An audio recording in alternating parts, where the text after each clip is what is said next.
নমস্কার, আপনারা দেখছেন জেলার ১ number online TV channel Birbhum RC TV. শুরু করছি আজকের সংবাদ। বিস্তারিত সংবাদে যাবার আগে দেখে নেব সংবাদ শিরোনাম। বিজেপির কালোসোনা মণ্ডলের নামে বিতর্কিত পোস্টার সিউড়িতে।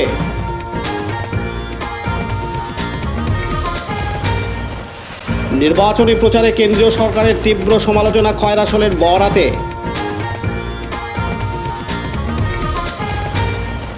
কয়েকশো লিটার নিষিদ্ধ মেডিসিন বাজেয়াপ্ত বোলপুরে।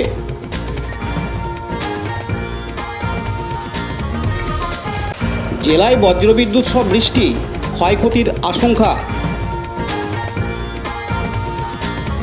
রবীন্দ্র জন্মজয়ন্তীতে কচিকাচাদের নৃত্য মুরারোয়ে।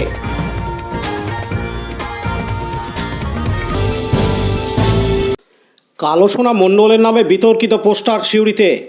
যে পোস্টারে দাবি করা হয়েছে তিনি নাকি বীরভূমের স্বার্থে বিজেপির বিরুদ্ধে যাচ্ছেন। এই ধরনের পোস্টার বিভিন্ন এলাকায় ছড়িয়ে দেওয়া হয়েছে। আর দীর্ঘদিনের একজন বিজেপির কর্মীর নামে এরকম পোস্টারে রীতিমতো চাঞ্চল্য ছড়িয়েছে সিউড়িতে। যে পোস্টারে বিজেপির প্রার্থী থেকে শুরু করে কর্মীদের তাচ্ছিল্য করা ইত্যাদি বিষয় তুলে ধরা হয়েছে। তবে এই ঘটনার পরিপ্রেক্ষিতে কালোসোনা মণ্ডল জানিয়েছেন এটা সম্পূর্ণভাবে প্রশান্ত কিশোরের লোকজনের পরিকল্পনা অথবা অন্য দলের কারো পরিকল্পনা। তিনি কাপুরুষের মতো এইভাবে পোস্টার ছাপাবেন না। তিনি যা বলার সামনাসামনি বলেন। তিনি বিজেপি করতেন, বিজেপিতে আছেন এবং আগামী দিনেও বিজেপি করবেন এবং লোকসভা নির্বাচনে বিজেপি প্রার্থী দেবতনু ভট্টাচার্যকে জয়যুক্ত করার জন্য আপ্রাণ চেষ্টা করবেন। এর পাশাপাশি তিনি দাবি করেছেন এই ঘটনার পরিপ্রেক্ষিতে তিনি থানা থেকে শুরু করে বিভিন্ন জেলা পুলিশ সুপারের দ্বারস্থ হবেন। সিসিটিভি ফুটেজ খতিয়ে দেখে আসল অভিযুক্তকে ধরার জন্য আবেদন জানাবেন। এদিন তিনি আরও জানান, দেখুন এই পোস্টটা নিয়ে একটা কথা বলবো, বাজার মে হাতি চলেগা কুকুর ভুকবে কুকুর চিচাক, এতে আমার কিছু যায় আসে না। কারণ আমার ঊর্ধ্বতন কার্যকর্তা, আমার জেলার কার্যকর্তা, বুথের কার্যকর্তা, সে বিশ্বাস করে না কালোসোনা মণ্ডল এটা করবে। কারণ কালোসোনা মণ্ডল একজন করসেবক কোনদিন এরকম কাজ করবে না। এবং আমার রাজ্য নেতৃত্ব আপনারা দেখেছেন তো, সুকান্ত দা আমাকে পার্টি বেশি ডেকে নিয়ে বসিয়েছে। যখন আমার এমএলএ সাহেব আমাকে পরিচয় করে কালোসোনা বলছে, ওনাকে আমি অনেক আগে থেকে চিনি, কালোসোনা আমাদের পুরনো কার্যকর্তা। অতএব আমাদের কেউ আমার চরমতম সত্যও বিশ্বাস করে না যে এটা কালোসোনা মণ্ডল। কারণ জানে কালোসোনা মণ্ডল যা বলে মুখের সামনে বলে। কালোসোনা মণ্ডল কি বলে মিডিয়ার সামনে একদম ওপেন বলে দেবে। ওই চুরি চাপ্পাটি ওই হিজদের মতন পোস্টার মারবে না। বলছি এটা কারা করছে? এটা কিছু আছে সিউড়িতে প্রশান্ত কিশোরের লোক, তারা আমাদের দলে ঢুকে আছে। তারা বিজেপি নয়, কিন্তু কোনো বিজেপি, তারা করছে। তারা পয়সা পায়, কাজ করে। পাশাপাশি এদিন ভারতীয় জনতা পার্টির জেলার সাধারণ সম্পাদক শ্যামসুন্দর গড়াই বলেন, কে নিয়ে কোশ্চেন করা হচ্ছে, এটা তৃণমূলের চক্রান্ত। কালোসোনা মণ্ডলকে নিয়ে আমাদের কোনো কোশ্চেন হওয়াই উচিত নয়। উনি একজন পার্টির ডেডিকেটেড সম্পদ। কালোসোনা মণ্ডল পার্টির আমাদের নেতা। কালোসোনা মণ্ডল বিজেপি এবং বিজেপি কালোসোনা মণ্ডল একে অপরের পরিপূরক, এ নিয়ে কোনো সন্দেহ নেই। পিসিমণি আর ভাইপো প্রত্যেক দিন বীরভূমের ডেলি প্যাসেঞ্জারি করছেন। ওনারা হারের ভয় পেয়েছেন। আপনারা লিফলেটে দেখা লেখাটা আপনারা যদি ভালোভাবে দেখতে পাবেন, নিচে কালোসোনা মণ্ডলের নামের বানান ভুল, কালাসোনা মণ্ডল লেখা আছে। বোঝাই যাচ্ছে তৃণমূল হারের ভয় দেখেছেন, হারের ভয় পেয়েছেন। আর ভয় পেয়ে ওনারা চেষ্টা করছেন কীভাবে আমাদের দলের খানিক বিভাজন সৃষ্টি করা যায় বা কী করা যায়। একজন ডেডিকেটেড ওয়ার্কার, পার্টির ব্লাড সম্পদ, তাকে নিয়ে একটা ওনারা বিভ্রান্তিমূলক ঘটনা ছড়ানোর চেষ্টা করছেন। এতে লাভ কিছু হবে না। পিসিমণি শতাব্দী জেনে গিয়েছেন, শতাব্দী রায় হারছে। বীরভূমের জনতা, ভারতীয় জনতা। দেখুন, কালোসোনা দীর্ঘদিনের বিজেপি কর্মী বলে আমরা জানি এবং তার অনেক সাংগঠনিক ক্ষমতাও ছিল। তিনি দলটাকে দীর্ঘদিন ধরে করতেন এবং দলে ভালোবেসেই করতেন। যদিও এটা তাদের আভ্যন্তরীণ ব্যাপার, আমাদের না গলাবার কোনো জায়গা নেই, কিন্তু শুধুমাত্র একটা রাজনৈতিক কর্মী হিসেবে এটুকু বলতে পারি তিনি ঠিক কথাই বলেছেন। কারণ এখনো পর্যন্ত যে সমস্ত বিজেপির কর্মী বা সমর্থক বা নেতৃত্ব রয়েছেন, তারা কিন্তু নিজেরাই সন্দিহান যে এখনো পর্যন্ত তারা বুঝতে পারছেন না যে কাকে প্রার্থীকে সামনে রেখে তারা নির্বাচনটা পরিচালনা করবেন, বা প্রার্থীর যে কি মত, তিনি এই এলাকা সম্বন্ধে কতটুকু জানেন, তিনি কি করতে চান, তার কর্মসূচি, তার ডোর টু ডোর ঘোরা, তার প্রচার করা, কোনোটারই তো সেই সময় আর সুযোগ নেই। সেই কারণের জন্য তারা বুঝতে পেরেছেন যে পরাজয় নিশ্চিত এবং ব্যাপক ভোটে পরাজয় হবে, সেই জন্যই তারা আগে ভাগে তারা সরে দাঁড়িয়েছেন, যাতে দায়ভাগটা তাদের কানে না আসে। হ্যাঁ, আমরাও এটা লক্ষ্য করেছি যে বিভিন্ন জায়গায় এখনো পর্যন্ত সেই দেবাশিস ধরের নাম লেখা আছে, সেখানে এখন দেবাশিস ধরের জায়গায় অন্য প্রার্থী এসেছেন। তো কাজেই সেইটা মানুষ এখনো পর্যন্ত সরগর হতে পারছে না। বিশেষ করে যারা বিজেপির সমর্থক সক্রিয় কর্মী, তারাও পর্যন্ত দোলাচলের মধ্যে আছেন যে কাকে নিয়ে আগামী দিনে তারা নির্বাচনে লড়বেন। সেই জন্যই যারা দলকে ভালোবাসেন তারা নিজেদের দায়ভার ঝেড়ে ফেলতে চাইছেন এবং তারা দল থেকে দূরে থাকতে চাইছেন। অন্যদিকের পরিপ্রেক্ষিতে জেলা তৃণমূল কংগ্রেসের সহ সভাপতি মলয় মুখার্জি জানান, পার্থ দাসের রিপোর্ট, বীরভূম RCTV, সিউড়ি। গতকাল বুধবার 8ই মে বীরভূমের খয়রাসোলের বড়া ডাঙ্গালপাড়ায় বীরভূমের 42 নম্বর লোকসভা আসনের তৃণমূল কংগ্রেসের প্রার্থী শতাব্দী রায়ের সমর্থনে একটি প্রকাশ্য জনসভা করেন ফিরহাদ হাকিম। সেই সভায় কেন্দ্র সরকারের তীব্র সমালোচনায় মুখর হন মন্ত্রী ফিরহাদ হাকিম। মোদির প্রসঙ্গ টেনে এদিন সন্দেশখালীর ঘটনার কথা উল্লেখ করেন। এছাড়াও বিলকিস বানু ধর্ষণ মামলা এবং মণিপুরের মহিলাদের ধর্ষণ করে উলঙ্গ করে রাস্তায় ঘোরানোর প্রসঙ্গ তুলে ধরেন এদিনের এই জনসভায়। রাজস্থানে জনসভায় মোদির বক্তব্যের প্রসঙ্গ তুলে তিনি তীব্র সমালোচনা করেন। তাছাড়াও এদিন জোট প্রার্থী মিল্টন রশিদের জন্য বলেন, এরা হলো ভোট কাটুয়া, এরা ভোট কাটলে বিজেপিরই জিততে সুবিধা হবে বলে মন্তব্য করলেন ফিরহাদ হাকিম। তিনি মমতা সরকারের বিভিন্ন উন্নয়নমূলক প্রকল্পগুলির কথা তুলে ধরেন। পাশাপাশি এই কেন্দ্রের তৃণমূল কংগ্রেসের প্রার্থী শতাব্দী রায়কে ভোট দেওয়ার জন্য তিনি আবেদন করেন। তিনি আরও বলেন, শতাব্দী রায়কে ভোট দেওয়া মানে মমতা ব্যানার্জির হাত শক্ত করা। এদিন ফিরহাদ হাকিমের সঙ্গে উপস্থিত ছিলেন মন্ত্রী চন্দ্রনাথ সিনহা, লাভপুরের বিধায়ক অভিজিৎ সিনহা, কোর কমিটির সদস্য সুদীপ্ত ঘোষ, জেলা যুব তৃণমূল কংগ্রেসের সম্পাদক দেবব্রত সাহা সহ তৃণমূলের স্থানীয় নেতৃত্ববৃন্দ।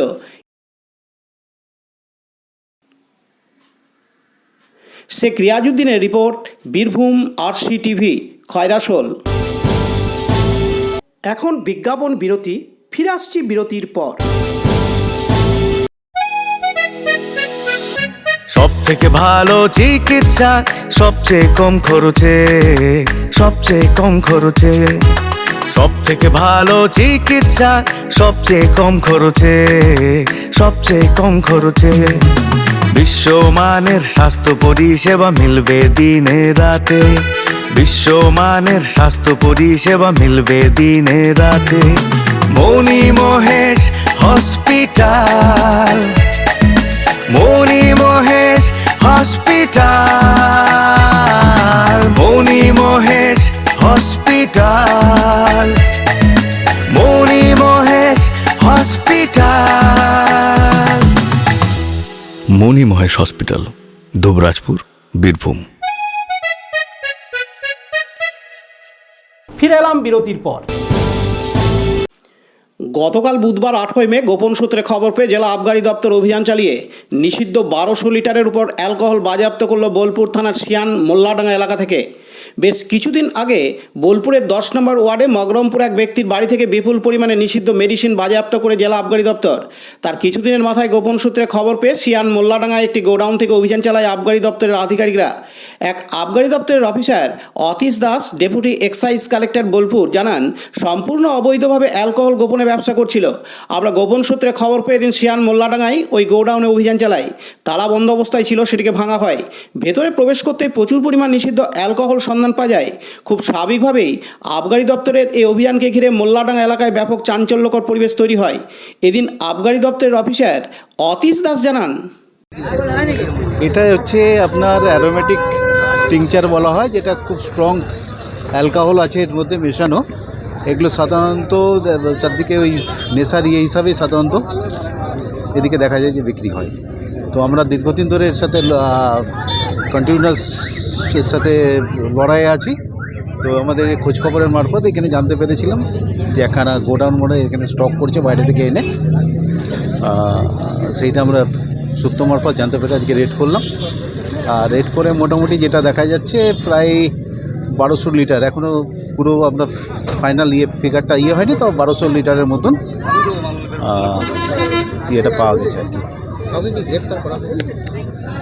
আর গ্রেপ্তার তো এখনো পর্যন্ত গ্রেপ্তার বলতে না কিছু তো আপনার এখনো পর্যন্ত আটক করা হয়েছে, অ্যারেস্ট এখনো তো তাদের সব কিছু ইয়ের পরে তাদের হবে তো। হ্যাঁ, এখনো পর্যন্ত এটা তো একবারে বলা না, আটক করেছে আপাতত 3 জন মতন এই ইয়েতে আছে। আমি Atish Das, deputy excise collector, Bolpur range. পাশাপাশি লাভপুরের বুদ্ধদেব সাহা বলেন, আমি তো মালের ব্যাপারে কিছু জানি না, তো কী করে বলবো?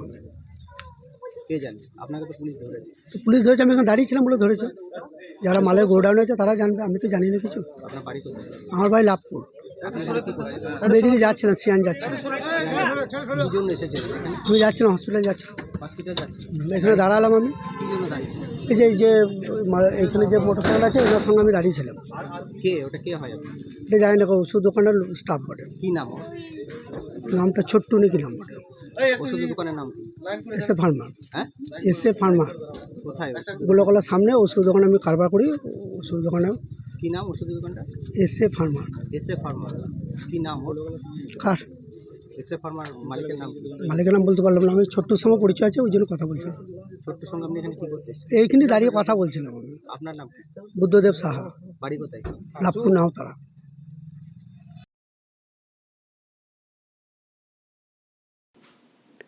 কাজী আমিরুল ইসলামের রিপোর্ট, বীরভূম RCTV, বোলপুর। এখন বিজ্ঞাপন বিরতি, ফিরে আসছি বিরতির পর। বঞ্চনার অবসান, শ্রমের সম্মান। 100 দিনের কাজের অদক্ষ শ্রমদানকারীদের জীবনে এলো নতুন প্রভাতের আলো।